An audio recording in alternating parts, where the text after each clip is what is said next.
Anytime that you can create something that solves a problem, you can sell it. Welcome back to another episode of Smalls That Sell. For those of you guys that are new to the channel or this series, it's all about breaking down what's hot and trending in the big box stores. That way that you can put your twist to it to make these things for yourself or to sell. So what do I look for whenever I'm researching items to cover? I look for certain things that catch my eye for marketing and selling purposes. The big thing, of course, is going to be, will these types of items sell? How much money will it actually take me to build this? And how fast I would actually be able to make the product. If all of those numbers add up to a super high profit margin, then it makes the list. And the great thing about almost every single one of these builds is that anyone can do it, and you can do it with basic tools. All right, so this one is actually not from the OPB, it's from the OMP, Matthew Peach. So just like any other maker out there, I hate to buy things. So when we have a problem around the house that can be fixed by building something for it, for organization or for decoration, however, I build it. So I actually posted a short video while I was making this to the Patreon community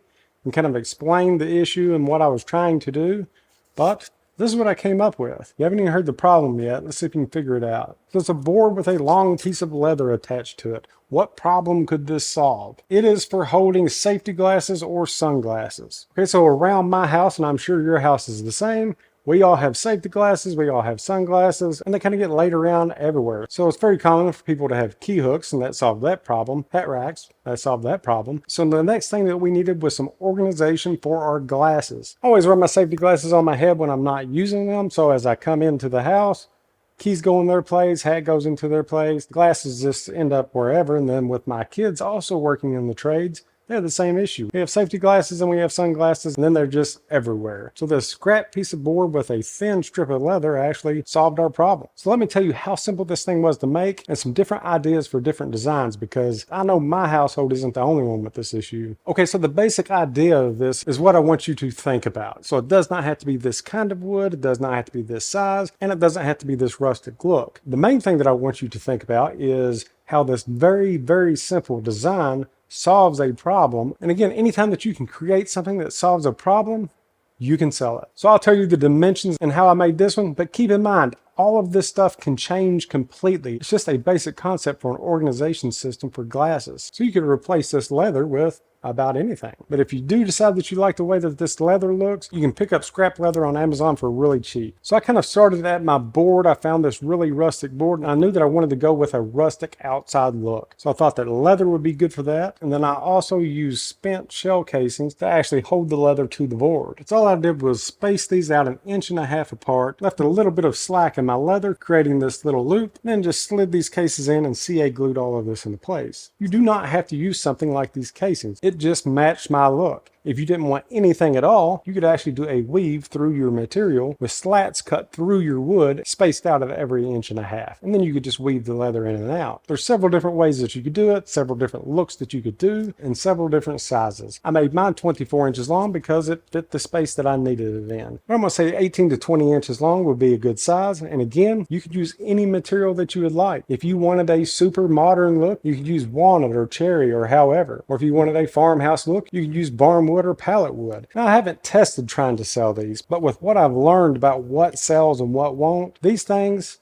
they'll definitely sell.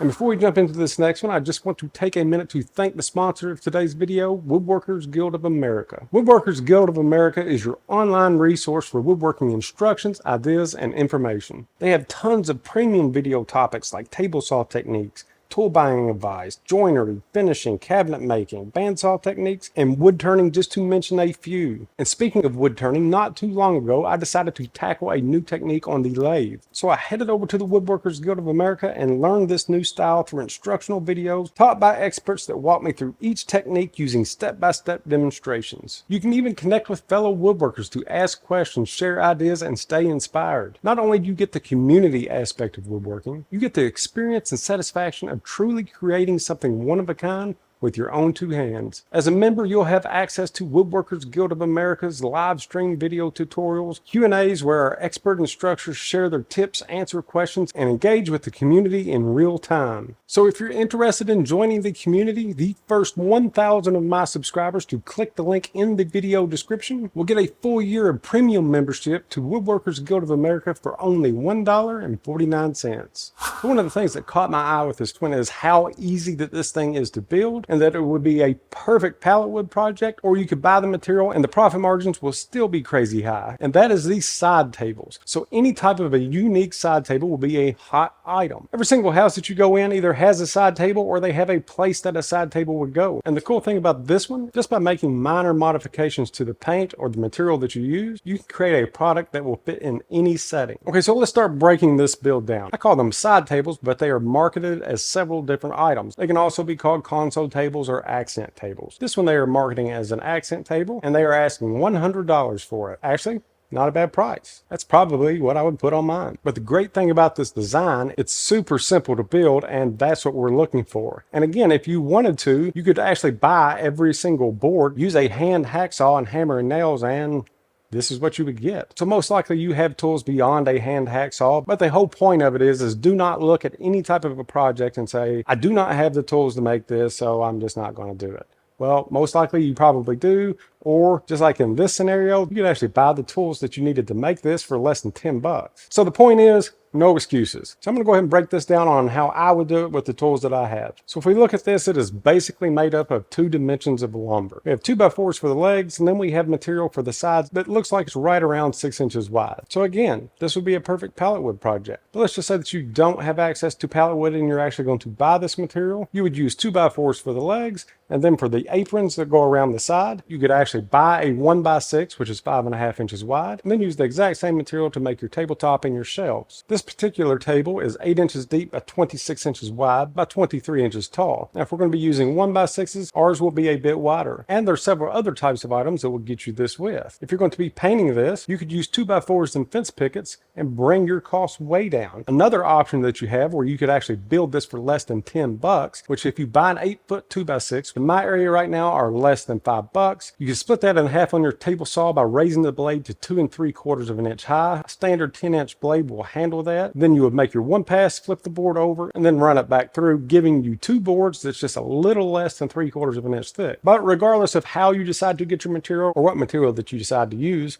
let's talk about how they built this thing. It's actually pretty self-explanatory whenever you look at it. It's just 4 legs with 2 aprons and then the shelves in the top. So for the top, since this thing is 26 inches long, you just cut 2 of your boards at that length. I'd actually start by cutting my 4 legs and the 4 long aprons that go the length of this table. So we're going to say that they left an inch of overhang around this entire top. That means that the aprons themselves will need to be 28 inches long. So for that, we'll be needing 4 of those aprons. So I would start by making these 2 end leg assemblies. And whenever I say leg assemblies, that's going to be 2 legs and then the 2 aprons. So this whole unit is 28 inches tall. It looks like it's probably a 3/4 of an inch top. If you want to want just this height, you can make your legs 22 1/4. Just for simplicity's sake, I'm going to make mine at 23 inches. So I'll go ahead and cut my 4 legs and my 4 end aprons. So if we are using 5.5 inch material, that means that our tabletop is going to be 11 inches wide. And let's say that we want to leave an inch of overhang all the way around this table. So to figure out the width of the apron that you're going to need, we'll subtract 2 inches for our tabletop width for the overhang, and then we're going to say that all of this material that we're using is 3/4 of an inch thick, so then we'll subtract another 1.5 inches for our 2 long aprons. So by the time we subtract all of that, it's going to leave us needing 4 end parts that are 7.5 inches long. Once you have those cut, lay 2 of your 2x4s down on edge, and then we're going to install one of these aprons at the very top where it's flush with the top of the 2x4 as well as the sides. And for attaching these things, you can use wood glue and brad nails like they did, but honestly, I would counterbore a couple of holes and put some screws in all of this and then cover those up with dowels. But there's several different ways to join this material together.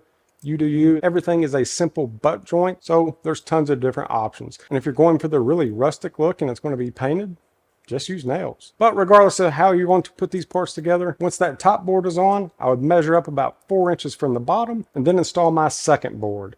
Once you have those together, that will be one complete end. Just repeat that to make your second one. So now we just need our long side aprons. Again, we're going to be leaving an inch of overhang on the ends. So the top is 26 inches long. So let's go ahead and cut our side aprons at 24 inches. Once you have those cut, lay the 2 leg assemblies on their sides. Then just match the long aprons up where they create a butt joint like in this picture, just overlapping the small apron. And then join those together. You'll do that all the way around the table and then the frame is complete. And then as far as the shelves, personally, I like this 2-tone look. So you can either use a different species of wood or you can stain this up. Very top of this, we're going to be using 5.5 inch material, so you'll just need 2 boards that are 26 inches long. And then to get the length of the small shelves that go across, you just measure the outside of both of your aprons because these actually sit on top of those. In this case, they would need to be 9 inches long each. Then you can fasten those down any way that you would like. If you'd like the fasteners to be hidden, you can use pocket hole screws from underneath, or you could simply use brad nails and wood glue. The type of joinery that you use is going to be completely up to you and pretty much determined by the style of table that you're going to be making.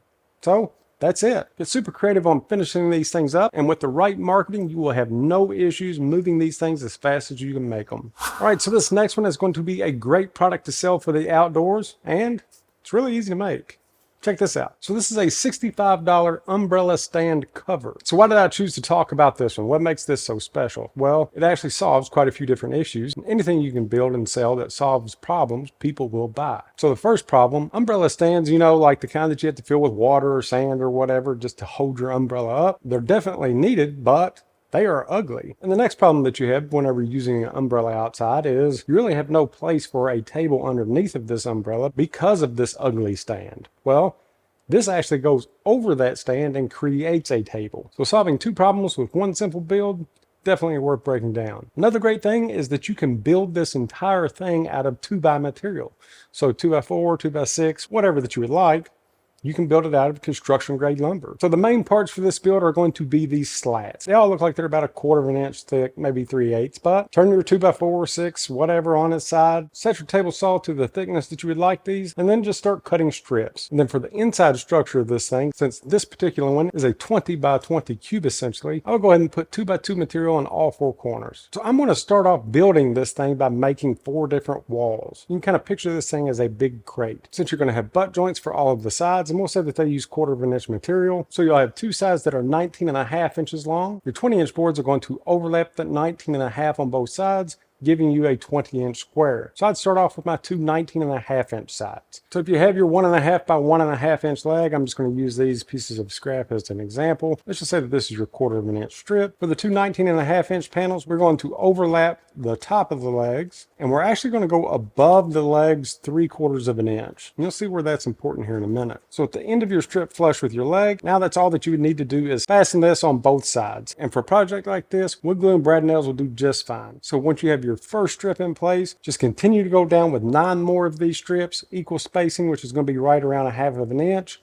And then you have your first panel done. Repeat that to make 2 of those 19.5 inch panels. And then to connect those 2 panels, you'll take your 20-inch boards, starting at the top, overlap your 19.5 inch strips, leaving you with something like this. So this would be an inside view. Then you would just work your way all the way down, repeat that for the opposite side, and now you have this open-ended cube that just needs a top. So the top may be something that throws a lot of people off because now we're getting into 45-degree angles, and how is this top supported? That's where the extra 3/4 of an inch that's sticking up above our legs will come into play. So since we're going to be setting items on the top of this, I don't want the support for this to only be 1/4 of an inch thick. So I would actually use 3/4 of an inch material to make an X-style support design. Okay, so this is what I'm talking about. So to make this kind of X support, you'll take your 3/4 of an inch board. We'll just say that it's 1.5 inches wide. You'll make a mark at 3/4 of an inch in on your board, and then cut each side at 45 degrees. It's going to give you something that looks like that. And you're going to need 4 of these that are 8.5 inches long and flush cut on the back. You'll see where that comes into play here in a minute. So with them, when you install this support in your leg, it's going to look something like this. You're flush with all of your sides, and then your weight is transferred down into this leg. So before I would install this, I'd throw a pocket hole in each one of these ends that are square, and then cut a 3x3 block that's 1.5 inches thick. It's going to be to support this 2-inch hole in the middle for the umbrella stand. We can't just crisscross these center supports, because if you drill a 2-inch hole through that, then you won't have anything in the middle that's actually tying all of this together. So take your 3x3 block, drill a 2-inch hole right in the very center, and then attach it to the center of your X design. Each of your 4 corners will look just like this and will connect in on different sides of that block, creating a super strong tabletop for this. So that was the hardest part of this whole build, and really, it only takes a couple of minutes to do it. So right now we have our 4 sides done, then we have the X framing for the top. So now we just need to cut and attach these top slats. And to make this top the way that they have designed it, they've just cut 45-degree angles on the end of each one of those boards, essentially creating the square design that gets smaller as it goes in towards the center. That's why we needed this X-shaped design for the support, because this design is the only way to support those 45-degree angles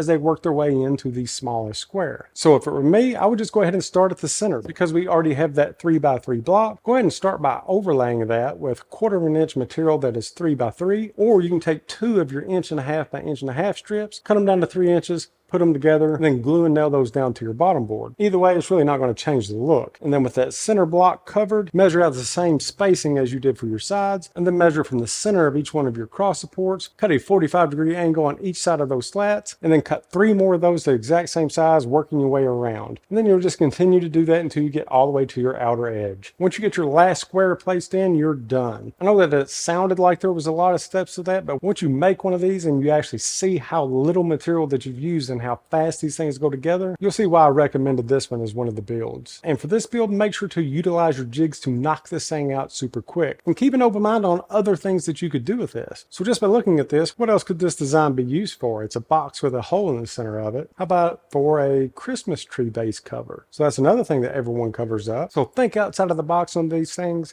turn seasonal items into evergreen items, and that's how you make money with woodworking. This next one I've actually seen around for several different years, but these styles have been something that have constantly changed. This year, what I noticed is that the big box stores are offering a ton of different versions of these things, which tells me one thing. They are selling the heck out of these things, and that is going to be these decorative benches. And I say decorative bench because most of the time people just use these things as a decoration, but it's a $250 decoration. Or you can actually use it as a small bench. It's just not the standard length of a bench. So I'm going to break down the bench and then the backboard for this build, because I noticed that there were several other styles of this where the only thing that they did was change out this backboard. So the bench itself is super easy to make. It's 12 inches wide by 24 inches long. So for the legs of this bench, all that they've done is taken 1x6 material that is 18 inches long, put together 2 of those boards, probably some wood glue in the middle, and just crudely nailed a board on top to hold those 2 pieces together. They're going for this primitive look because back in the day, that's actually how they joined things together. They would just overlap it with whatever scraps that they had laying around and then just throw some nails in it. They really didn't care on how things looked because most of these things were just quickly thrown together to be used for outside for work. They weren't making these things as decorations. It's kind of like an original harvest table. Original harvest tables are very, very, very crudely put together. I mean, just as easy and fast as you can throw wood together to create a table, because it wasn't built for a dining room or however. It was built to actually work the harvest, hence harvest table. It was all about functionality. So they really didn't care what it looked like. Enough of the history lesson there, but that's where that look came from. I know that this is not a history channel, but to understand where certain looks come from and why certain things are designed in certain ways, sometimes you just have to know a little bit about it. So back to crudely built. They slapped those boards on, threw in some nails, marked about 6 inches up from the center, and then cut this arch out with a jigsaw. They did that for both legs. Then to keep this thing from shifting with the weight, they put one 1x4 board in the front. Then to make this slatted seat, again, they just used 4-inch material that's 24 inches long. Looks like there's about an inch, inch and a half overhang on each side. The only thing that's really going to affect is that front board that's holding those 2 legs together. And they just crudely nailed those boards into place, and voila. They have a bench. Now the bench itself is really nothing special, but what I have noticed is by changing out the backs of these benches, they have taken a concept that has been popular for years and creating new versions of it just by making some minor changes to it. So the back of this one, fence pickets. Well, they're trying to make it look like fence pickets, but that's this country style that they're going for. Okay, so to make this backing, I've used 1x4 material just like that you have used for the rest of this, and you can either get that from fence pickets themselves, ripping them down to 1x4s. Some stores actually carry 1x4 fence pickets, or you could use furring strips. 1x4 furring strips are actually 3/4 of an inch thick, and they're a little over $2 a piece for an 8-foot stick. But regardless of what you've used, this back is not as tall as what it looks. So this entire bench is only 36 inches tall, and if we say that the bench itself is 18 to 20 inches tall, that means that the longest board on this bench is only 16 inches long. So if you were to actually measure that out, it's only this tall. So in real life, this thing is not going to look like this. They've just used camera angles to make this thing look taller than what it is. Honestly, at 16 inches, I don't think that it's going to look right. My longest board would actually be 24 to 30 inches long. Whichever I decide, I'm actually going to add 4 inches to that. That will drop below that bench to attach it. And then for my remaining boards, I stair step down about 1.5 inches per board. And then you can see to tie all those pickets together, all that they have done is taken a board and ran it horizontally across the back. And taken a second board, ran it at a 45-degree angle, tying in all the boards from the smallest to the tallest. And I'm not really sure how they attached their backing to the bench itself for this. For me, on On the bench, I would run a 1x4 board on edge across the top back, flush with the outside of that bench. That way you would have a sturdy flat spot on the back of this bench to actually attach the bottom of your backboard to. And then from that point, just from the back, you could just throw in some screws. That way you can actually take this thing apart for storage, or if you're selling these things at different places, it would make for easy assembly on site. And that's all that there is to that style. Now check out this style. They're sticking with this fence picket theme, okay? Fence pickets are really popular, but this is the dog ear fence picket. So they're like the fence pickets that we're using for a lot of our builds, except they're just the little mini versions of it. So if you look at the bench, everything is very, very similar to the one that we just saw. The only difference is they did not cut the little arch into the bottom. They just left it square, and then they dog-eared the two sides to match the pickets in the back.